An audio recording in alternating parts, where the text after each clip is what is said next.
Okay,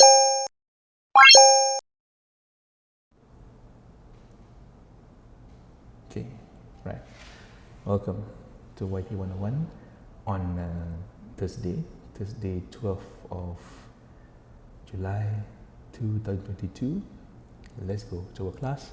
Today is the continuation of part 2, event management in a new normal. Yeah, so part 1 we just touched into the introduction of what it is to do an event during pandemic, during the pandemic. Okay, and now we're going to see how to do event online, virtual, and also hybrid. Yeah, virtual or hybrid. Okay, let's go. Right. A central question for event planner, okay, and organizer is whether all events can be done using online or can be done remotely. Remotely means you are doing it online, with the current technology, anything from scientific session to workshop and exhibition can be delivered virtually. So then we go for this virtual event. This differ from one another, okay, in terms of location, location and interaction level. Now we touch into location and interaction level. Number 1, centralized broadcasting, okay, from a single location and no interaction with audience. Okay, let's example. Let's take example of RTM. Okay, RTM is having during the time during PKP 1.0 and still under MCO. Let's say RTM Kuala Lumpur Angkasa Puri is having this cultural performance in conjunction with Hari Malaysia. Okay, it falls in September 16 September. Okay, at the time, right? So RTM is doing this, okay, and there is no audience. It's just the one who handle the live session. Okay, the live session online, maybe they're using online through their website, official website, or through their social media platform. Okay, and the band, the dancers, and everyone are there in that particular location, centralized with no attendance, no one attending. Yeah. Number 2, centralized broadcasting. Yeah, from a single location with limited interaction with the audience. Okay, a few number of attendees only. Means, for example, only 50 attendees will come, and of course they have to do their swab test one day before the event, and show the result, scan MySejahtera at the time, and also wear the face mask, face shield, and you do have your social distancing between one to another. And as the show progress, then the audience going to be there and they're going to experience the night itself, the cultural night, and interact with one another. Okay, so 1 and 2, okay, centralized broadcasting with or without attendees. Okay, centralized means at one place only. Number 3, broadcasting from multiple location means this cultural event in conjunction with Hari Malaysia 16 September at the time, then RTM Angkasa Puri will connect with their sister station from Sarawak, RTM Sarawak, RTM Sabah, RTM Johor Bahru, for example, RTM Penang, and RTM Melaka, for example lah. So 5 of them are in this event, in this event, cultural exchange performances kind of event. So you have your Boria from Penang, you have your tarian, the famous tarian in Johor, for example, and you got your traditional performances from Melaka, example. Now, when you do broadcast for multiple location, okay, there is number 1, no interaction, means there is no crowd, there is no attendees. Number 2, with multiple audience interaction, means the audience from RTM Kuching is there, 50 lah for example, 50 of them are there in Kuching. RTM in Angkasa Puri 50 as well, RTM from Kota Kinabalu 50 attendees, and the same goes with Penang, Melaka and JB. Okay, and then you're going to see them interact as well, follow the SOP and so on. Yeah, so these things happen when you do virtual. Even though you have attendees or not, it's still going to be broadcast through the audience, okay, throughout the audience using online, okay, online application. Okay, right. Next, each of these format requires a different strategy to guarantee optimal delivery. Okay, means you have to understand when you use virtual, it is either to pay, okay, or it is free. To pay means that, for example, you want to be a part of this virtual concert done by BTS. Okay, so there is a fee. When you pay the fee, they give you a password.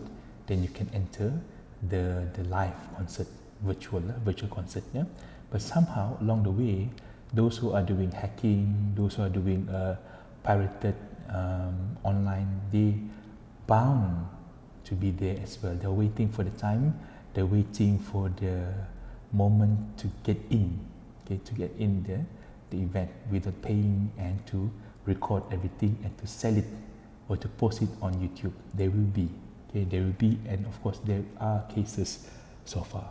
Okay, now these include one, the specific technology and platform to be used.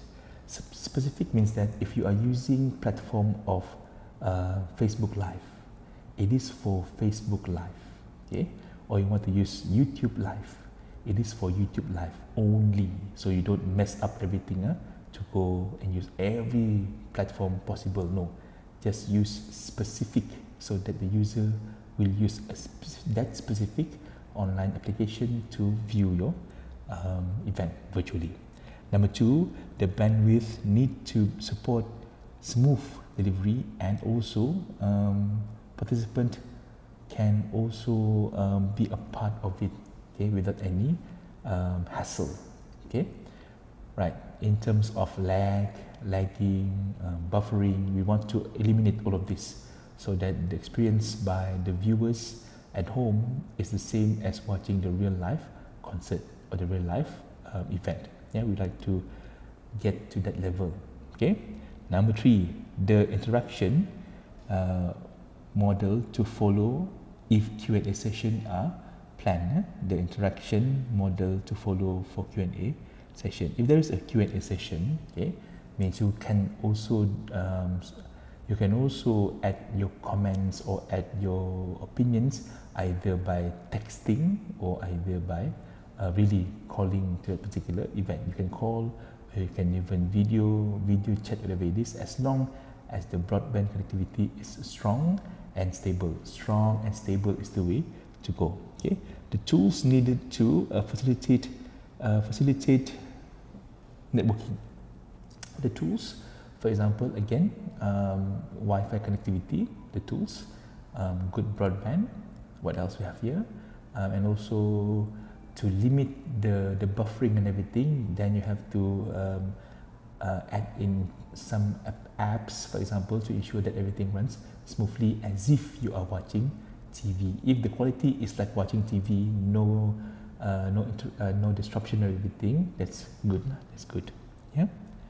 All right. Next, how will the event be marketed and also monetized? Yeah, monetize.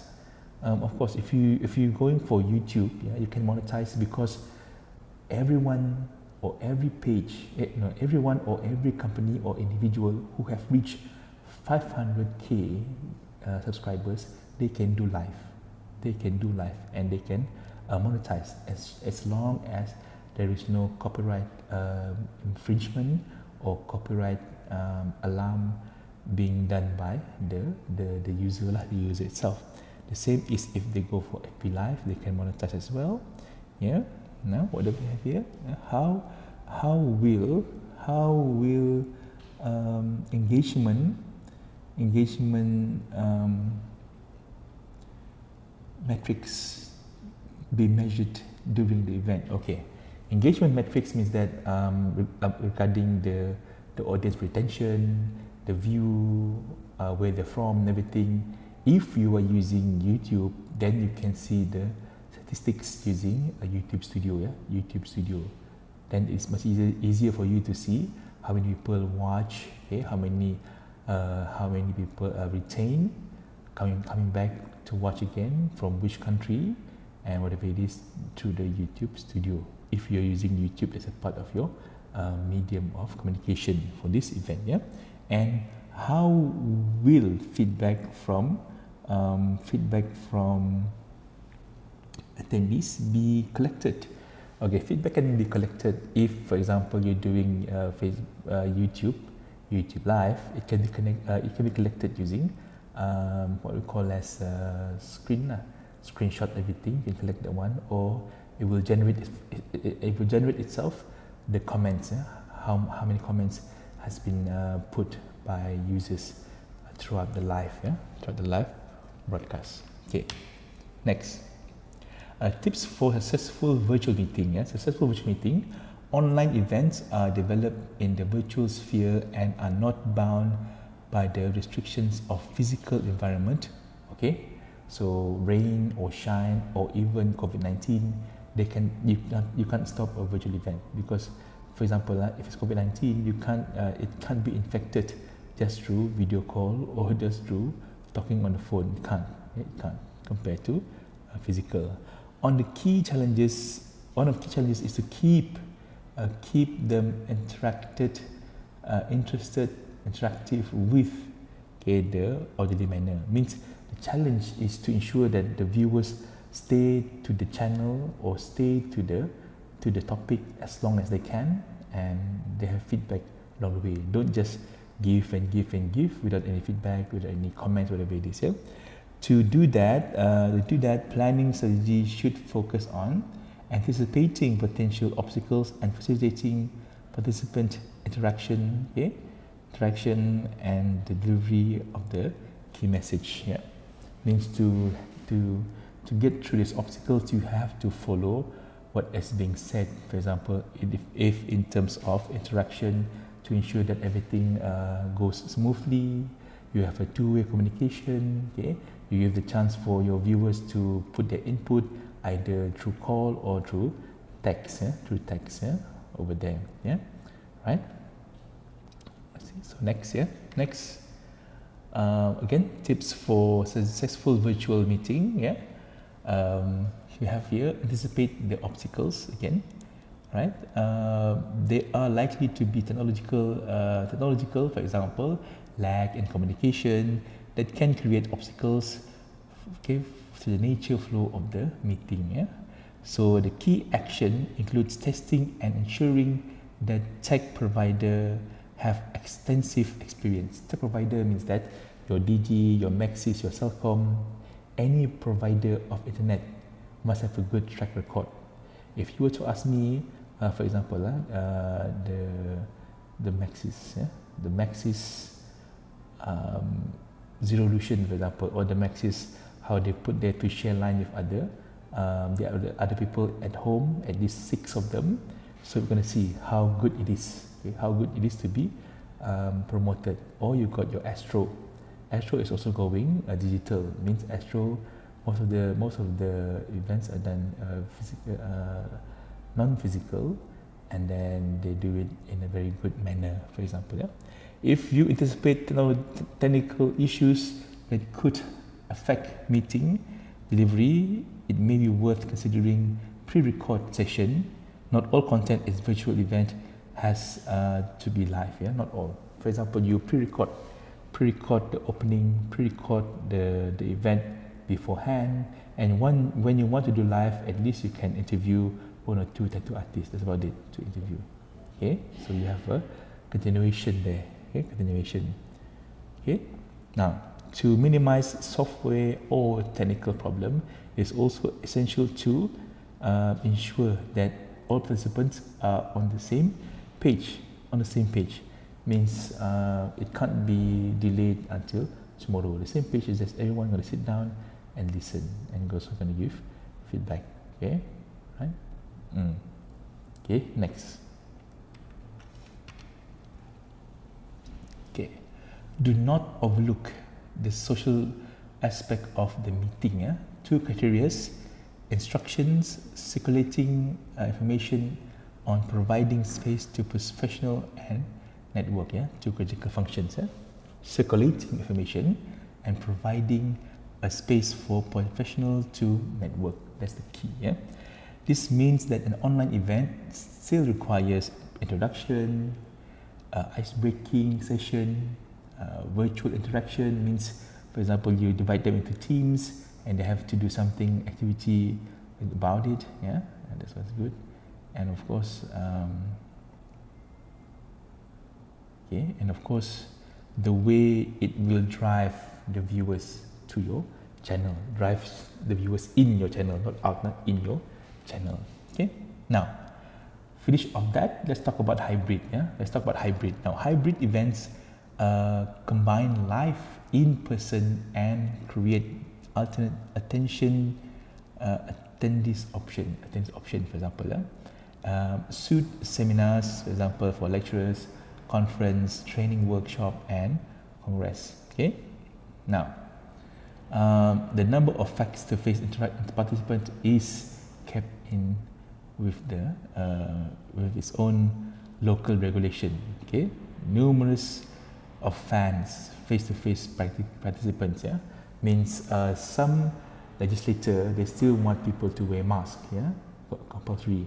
Some of them you can wear mask, but at close proximity. Example. So these are things that will happen along the way. Right? Now, okay, in the current environment, yeah, hosting a hybrid event may be the right way, okay, to cover all bases if your event is still far away or few months away. Okay, we can still use hybrid. Means you don't have to 100% go physical, okay, or 50% go physical. You can do that as long as the environment is conducive enough. Yeah, conducive enough. The environment is conducive enough. In these certain times, every event planner should develop a backup plan, and hybrid event may be the right build to do. Okay, hybrid event means that you are still following SOP, but people less going to come to your event, okay, which you might figure out that they don't follow your company, but which is not true. Yeah, as long as you go through the flow and you're going to get there as soon as possible. Okay, hybrid. Hybrid. Now, hybrid event requires a backup plan. Okay, it may be wise to plan for ways of turning it into 100% virtual event if needed. Okay, here are some things to consider. Not to say that people don't want to go for hybrid, okay, but the cases during that time are still high, and your last final stand for safety is either that one. Is either to see it than to believe it. Yeah, to see it and to believe it. Okay, right. Hybrid event also requires a backup plan. Okay, 100% virtual event. Yeah, legislation transfer policy from in person to online attendance. Okay, being ready to offer discount rate if a person elements cannot be go ahead. Okay, a plan to record session and make them available after the event. Of course, when you go there, you want to take pictures, you want to take videos, and also a song, 1 or 2 songs maybe. A plan to reach a session and make them available after the event. Yeah, and the ability to schedule video appointments with the attendees. Yeah, okay, with the attendees, right? And the ability to schedule videos appointment with other attendees, exhibitor and speaker. Okay, with that we finish our online class regarding virtual and hybrid. Of course, they go hand in hand, depending on what situation you are in. Of course, now we are in the endemic stage, but of course, whether it is endemic or whether we are still under MCO, okay, vigilance is the key. Please be vigilant, and also don't be waiting for an event to come. Nowadays, event not waiting to come, event will go for you, virtual or hybrid. With that, thank you very much. Class dismissed. See you next class.